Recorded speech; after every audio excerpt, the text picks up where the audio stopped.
everybody. Welcome back to dinanddaf. This is Elana Stein Hain, sitting in the Matan Beit Midrash in Jerusalem. What a zechut. This week we are going to be talking about essentially ridiculous transactions and what you can assume about the people who engage in them. The reason why we're talking about this is because the Gemara in Bava Batra, Ayin Zayin Amud Bet, Ayin Chet Amud Aleph, discusses that when a person buys a tzemed bakar, when a person buys the yoke that holds together the cattle when they're working, they are not purchasing the cattle itself. But the Gemara talks about what if the person pays a lot of money that's way too much for a tzemed? Would you include the bakar in it? And the answer is no. And of course, for those of us who learn Bava Batra, which is many of you, you're asking, what are you talking about? If somebody overpays for something, if it is more than a sixth that they overpay, then the transaction should be null and void. If it's a sixth that they overpay, then they should get the extra money back. And if it's less than a sixth, then the transaction is valid. How come we are not assuming that there is an ona'ah problem here? Why are we saying that, okay, the transaction is valid, you only bought the tzemed, even though you overpaid for it? And the Gemara comes up with a distinction of where ona'ah does apply and where it does not.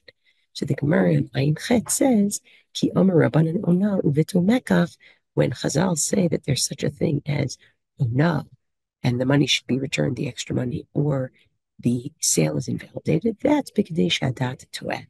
That's only if the disparity between what the price should have been and what the price is an amount that a person could make a mistake about, right? Aval בכדי שאין הדעת טועה, lo. But if it's so much money, the disparity, that it's so obvious to everybody involved, to the seller, to the buyer, that this is way overpriced, we do not say that there is ona'ah problem there. Why? Emer matana yavle. Because what we suggest is that the buyer is giving a gift.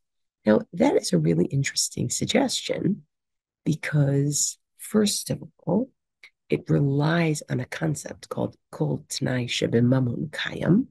Any condition that is made in a monetary transaction is allowed to stand, meaning we don't say they're violating ona'ah by the buyer paying way more than they should. And the second is, the reason why we don't say that is because we assume that the buyer knows and we're reading the psychology of the buyer, right? The psychology of the buyer, this is a ridiculous transaction. Why would it be that a buyer would spend so much money on this? Probably what they wanted to do was give extra money to the seller, either because they wanted to give extra money to the seller or because they're really desperate to get a tzemed bakar and they'll pay anything and they're willing for that extra money to stay. So I want to think a little bit about this concept that people might be involved in ridiculous transactions of their own accord, and we might try to interpret what those transactions are. Now, there are three other places, at least in Shas, where the idea of a ridiculous transaction comes to the fore, and we're trying to read the meaning of what the buyer is doing or what the person who's giving the money is doing. And I say that there are three others, there are probably many more than that, but there are three others that seem to touch specifically on this notion of, does the buyer know? And how do we interpret the buyer's understanding? Now, let's make very clear, in these other three examples, it's actually not going to be a buyer. It's going to be other types of transactions. So let's look at the one that actually is most parallel. And I'm going to share my screen. The one that's most parallel is in Bava Batra, Taf Samach Gimel Amud Bet. Give me a second to share my screen with you. Okay. Let's take a look right here in Bava Batra, Samach Gimel Amud Bet. So, Va'amar Rav Nachman says, Hai man de ozif pshite bechavre. If somebody borrows money from their fellow person, va'ashkach be tofiana, and they find extra money in there, right? Kind of reminds me a little bit of Yosef and his brothers, where the brothers go back and say, why is there extra stuff in our amtachot, right? But here, I borrow money from somebody. This is not a case of buying. I am a borrower, and I borrow a certain amount. And then when I look at what I've been given as a loan, I see extra money. So what do? Do I have to return that extra money? The same concept of kidei she'hadat to'eh or bechdei she'hadat to'eh is used here. So I bechdei she'hadat to'eh, if this is the kind of disparity where it's likely that a person could make a mistake and the lender mistakenly gave me more money, then you have to return the money, the extra money. The ilav, and if it's not something that people are likely to make a mistake about, matana be'alma. Again, we assume that the extra money is a gift, just like the Gemara that we saw in Bava Batra. But here's what's interesting. This Gemara now delves into, well, hechi dami bechdei she'hadat to'eh. Can you help me understand? How do I know if it's an amount that a person might make a mistake about? Maybe in the case of ona'ah, I know what that might be, right? How you can tell a disparity that's so obvious that everybody knows. But in the case of lending money, how do I figure that out? How do I know if somebody might have made a mistake or no way, nobody made a mistake about that? So Amar Rav Acha B'rei to Rav Yosef. Rav Acha B'rei to Rav Yosef gives a suggestion. He says, B'isuryata v'chamishiyata. If it's an extra bundle of 10 or an extra bundle of 5, or that's probably a mistake, meaning the imagined scenario is here the borrower is giving the lender money in kind of denominations of 5 coins or 10 coins, and they just put in an extra one by mistake. So when I see that as the lender, I should give that back. But let's say they put in an extra coin or 2, right? Meaning everything is in denominations of 5s or 10s, and I see 2 coins that are just sitting there. We assume that's not a mistake. They're giving me 2 extra coins. But the Gemara goes further, trying to probe a little bit the psychology of this suggestion that somebody is giving a gift. Because what if this person is unlikely? This lender is unlikely to give a gift. Amarle Rav Acha B'rei de Rava Rav Ashi. So Rav Acha B'rei de Rava asks Rav Ashi, V'inish takifahu deluyav matana mai. What if the person I'm borrowing from is a real tough guy, is somebody who's just not nice and unlikely that they're giving me a gift? Should I still assume that the extra 2 or 3 coins that I find just sitting loose in there are a gift? So Amarle, says back, Rav Ashi says back, Dilma Migsal Gazle, the Ivlale Becheshbon. This is amazing. This person who lent to you, not a nice person. Maybe at some point in the past, they stole from the borrower. And now what they're doing is they're returning the money. Instead of saying, I stole from you, here's your money back, they're letting it be part of what they're giving you as a loan. Titania, and we have a braita, that actually somebody who does steal from somebody else, they can return the money, balua, sort of swallowed up in another amount that they're giving them for some other reason, right? So the Gemara says, but we're not satisfied, because what if we have a really weird situation? What about if it's a person this borrower has never had anything to do with, meaning it's so unlikely that they ever stole from this person? Are we really going to assume that the extra money is a matana? Amarle. So the response is, well, Dilma inish acharina gazle. Maybe somebody else, right? You can imagine this tough guy might associate with some people who may steal from people. Maybe somebody else stole from this borrower, va'amarle, and said to this tough guy lender, Ki yazif ploni pshite minach, when so-and-so borrows money from you, ivlale b'cheshbon, do me a favor, put the money that I stole in the package that you give, kind of let it be in there, kind of nivla, swallowed up, consumed by what's going on in there. So this is great, because what you see is, in the Noah case, I understand when I overpay so obviously for something that I need, I either want to give this person money, or I'm so desperate for the item that I'm buying it, even if it costs too much, and I mean to give you money. In this case, where I'm like the brothers of Yosef, and I look in my amtachat, I look in my package that was given to me as a loan, and I see extra money, we say to ourselves, okay, well, first let's try to figure out, what does it mean that's, whether it's becday she'hadat to'eh, that a person might have made a mistake, versus not. How do we figure that out? That's number one, which tells you that in different situations, you may have different ways of understanding whether a person might have made a mistake, right? Like I asked myself, if somebody gave me, change for $100 bill and they gave me 6 20s instead of 5, I would assume that that was a mistake, right? There are ways that you can figure it out. But then we say, are there scenarios where it's unlikely that this is a matana? And I love that we're sort of forcing the issue in the name of Rav Ashi to suggest, no, no, no, we're looking for it to be a matana. We're looking for it to be a matana. And I find that absolutely fascinating. So that's sort of the first layer of pushing towards how realistic are we being about the intentions of the person who gave the extra, and how much are we maybe pushing a little bit in the direction of matana sometimes.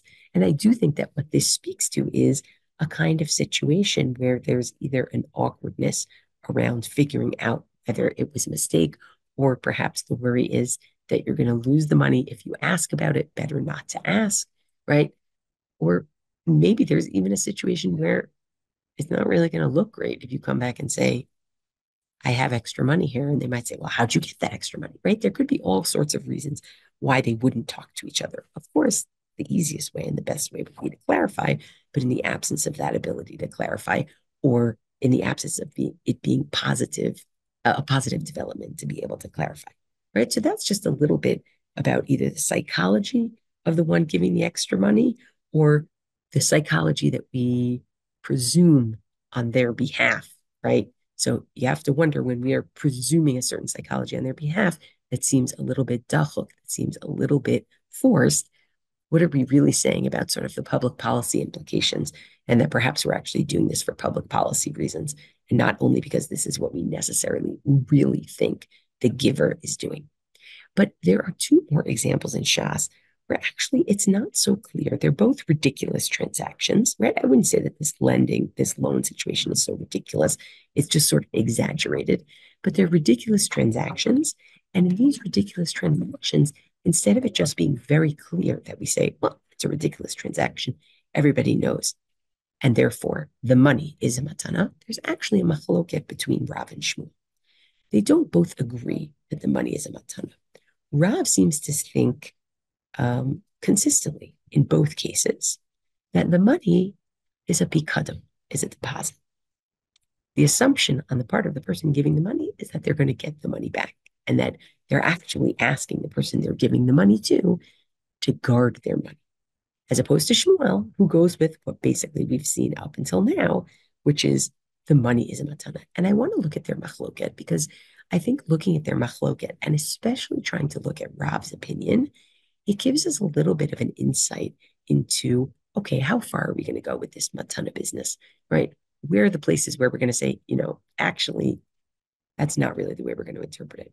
So here is a ridiculous transaction, and it really is a ridiculous transaction. It's the Gemara in Kiddushin, Daf Mem Vav Amud Bet. A man betroths his sister. Ridiculous transaction. So Itmar, here's what we got. Hamekadesh achoto, someone who betroths his sister, meaning gives her money for Kiddushin. Rav Amar Ma'ot Chozrim. Rav says the money has to be returned. Ushmuel Amar Ma'ot Matana. Shmuel says the money is obviously a gift, right? Rav Amar Ma'ot Chozrim. Rav says the money has to be returned because Adam Yodea Shein Kiddushin Tovsin Ba'achoto. The guy obviously knows that Kiddushin are not going to work on his sister. Vegamar v'natan l'shein pikadon. And what he decided to do is he's giving her money as a pikadon, as a deposit. She's supposed to watch it for him. V'lema l'shum pikadon, so just tell her this is a pikadon. Savar lo mekapel. He thinks she won't want to have a pikadon from him. She won't want to have to watch over the money, right? Now this opens all sorts of questions of like, will she be more likely to accept Kiddushin money from him than to accept a pikadon from him? Like, are we talking about something that's a theoretical?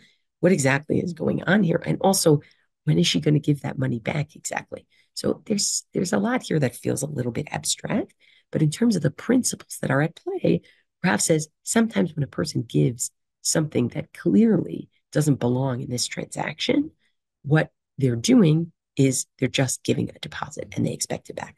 What about Shmuel, who thinks it's a matana? Shmuel savar ma'ut matana. Shmuel thinks the money is a gift because Adam Yodea she'ein kiddushin tovsin ba'achoto, The guy knows that he's not going to have kiddushin with his sister. And what he did is he decided to give it as a matana, as a gift. So just tell her. Savar ksifa lamilta. He thought it might be embarrassing for her to receive a gift from him. Now, again, I ask myself, is it less embarrassing for her to receive kiddushin from him? This is why it feels very strange, theoretical, maybe even like it's kind of like a scholastic conversation. But the point is, there's a reason why he chose to do the transaction in this way. Whether you say the transaction is he's giving her a pikadon to watch, or you say that the transaction is he's giving her a matana, there is some logic to why he's choosing to do this weird, ridiculous transaction as a way of giving her money. But something for us to note is really Rav's opinion that it's a pikadon is really a divergence from what we've seen so far. I want to give you the other ridiculous transaction, and then we'll think a little bit more about Rav. So the other ridiculous transaction is in Bava Batra Tet Vav on the bet. In Bava Batra Tet Vav on the bet, you have a situation where it's a ridiculous transaction because I'm buying a piece of land, and the person who's selling it to me, I know they stole it, and I buy it anyway. That's a little bit of a ridiculous transaction because I know that at some point the owner is going to come and take the land out of my hands. And yet I do it anyway. So what am I doing by buying this land? Hikirba she'ena shalo ulakacha. A person knows that it doesn't belong to the person who's selling it to them. It's stolen land. Buy it anyway. So Amar Rav says, Ma'od yeshla. The buyer can demand their money back when the real owner comes, but shevach ein. But the buyer cannot demand the money they spent on enhancing the land back, right? Why does Rav think that they should get their money back? Spoiler, he thinks it's a deposit. Shmuel Amar afilu ma'odi. Shmuel says, no, the buyer can't even ask for their money back. But my kamiflage, what are they arguing about? Again, Rav savar adam yodeh shakar ka'ein lo v'gamar v'natan l'shum pikadon. Rav says, or holds that the person who's buying knows that this land doesn't belong to the seller, but decided what I'm doing is I'm giving money as a pikadon, as a deposit for this seller to watch for me. So just tell him. Savar lo makabel. Thought maybe people don't like to watch a pikadon of somebody else. So I'm going to do it this way. This way I'll have to watch my money, right? You could imagine, I don't know, maybe I'm going out of town. Maybe I usually keep my money under my mattress and I'm going out of town and I want somebody to watch my money. So I do something a little ridiculous in order to get my money into that person's hands, right? Or, I always think like maybe I need to alienate it for tax purposes. I don't know that would work halachically. But what does Shmuel think? Shmuel savar, Adam yodea shakar ke'ein lo, v'gamar tan l'shum matana. So Shmuel thinks, like what we've seen all along, no, a person knows that the person who's selling doesn't own the land, and yet I'm giving them money as a gift. So say it's a gift. Maybe it's embarrassing. Again, this is so weird because the person stole the land. So why am I worried about them getting embarrassed, right? I don't know. Is it maybe that ultimately I want the money to be able to go to the person who really owns the land and they'll be embarrassed? It just feels very theoretical. But nonetheless, what it's trying to offer us is there may be a reason to do a ridiculous transaction that isn't about the transaction, but it's about something else. So the Gemara says, wait a second. We've heard this before. Don't we have this argument between Rav and Shmuel in another place? The case of a man who betroths his sister. Rav says the money goes back because it's a deposit. Shmuel says the money is a gift. Why do we need both of those machlokot? So ... The rest of the machloket is listed out. But sricha, the reason why we need it is if we say that in a case of the stolen land, that this is their argument. I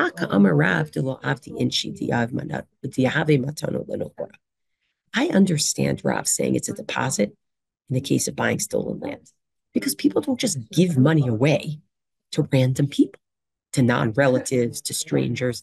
It doesn't seem logical. Now, I would add also, am I giving money to a robber right? But at the same time, am I giving a deposit to a robber? So there's a lot going on here.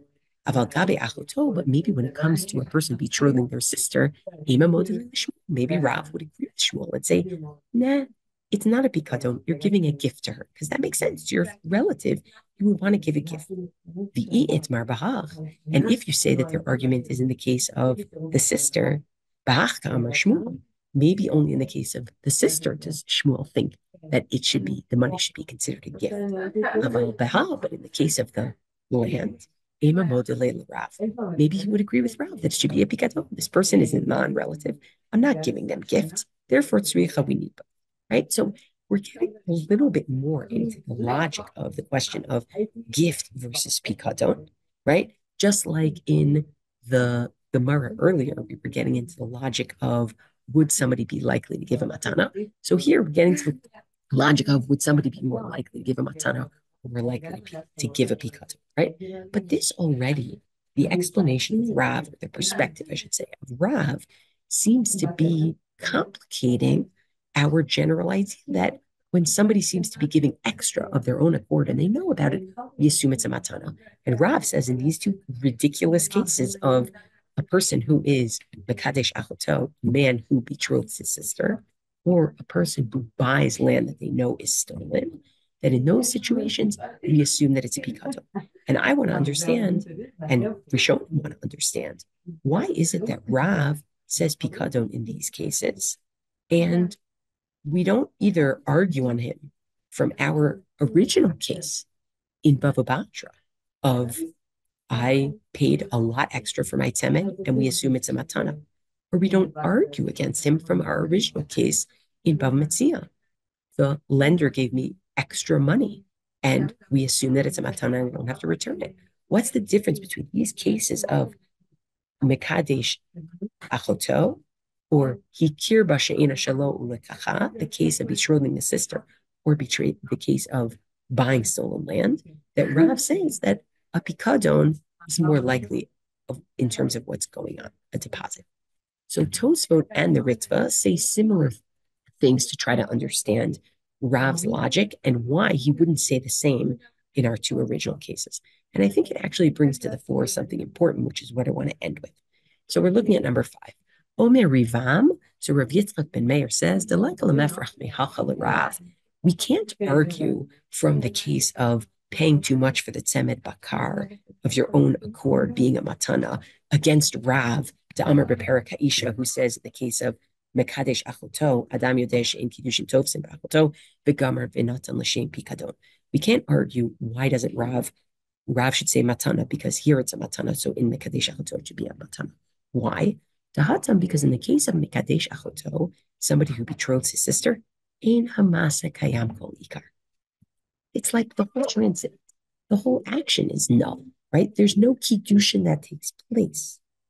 Aval Halakha, but in the case of here in Bava Batra, with buying the tzemed bakar, the inyan tzemed, when it comes to the yoke that you're buying, hamekach kayam, the transaction is valid. And it wouldn't make sense to try to put pikadon into this and say, well, the money that is for the tzemed, that the seller gets to keep. But the extra money, that was only a pikadon. Tosfot would say, we're not going to split it up like that. So in other words, in a case where there is actually a transaction taking place, even Rav would say it's not a pikadon, right? Look at a case like somebody who's mekadesh achoto. There's no real transaction that actually takes place, or the action is not tofes, and therefore say it's just a pikadon. There's no matana here. There's no real there, as it were. And the Ritva says something similar about why Rav wouldn't say this in the case of Lokeach Sadevi Kirba She'ena Shalom, somebody who bought a stolen land. How come Rav says pikadon there, but doesn't say pikadon in other places? The Im Tomar, and if you ask on Bava Batra,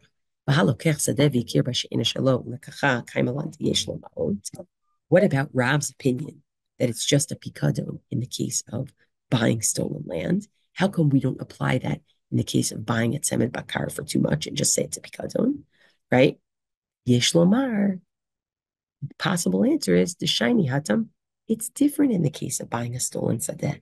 She'ein shem davar sheyechol hamecher alav. Because again, there's no real there. It's a stolen piece of property.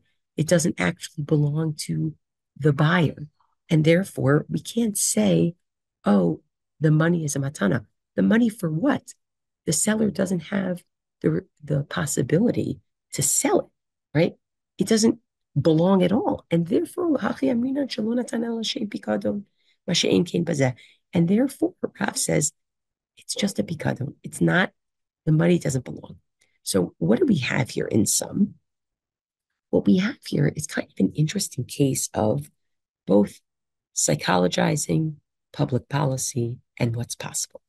In terms of psychologizing, we do look and ask if somebody makes a clear, strange transaction or a, over the top kind of transaction. They give way too much money, either in a loan or in a sale, or they do a strange transaction like betrothing their sister or buying land that they know is stolen.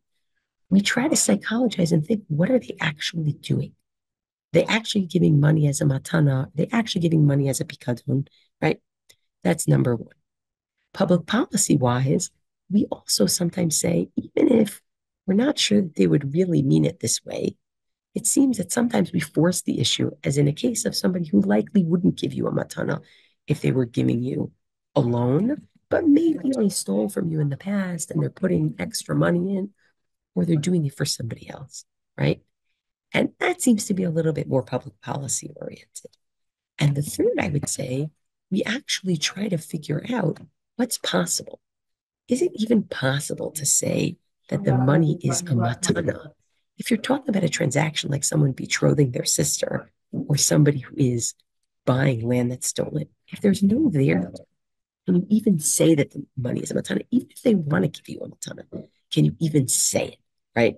And it seems like according to the Ritva and according to at least some of the Balei Tosfot, if it's something where there's no there, you're just going to say it's a pikadon, as a deposit. You're not going to say it's a matana. So I hope you enjoyed this edition of ridiculous transactions and what might actually be behind them. Look forward to learning with you again soon.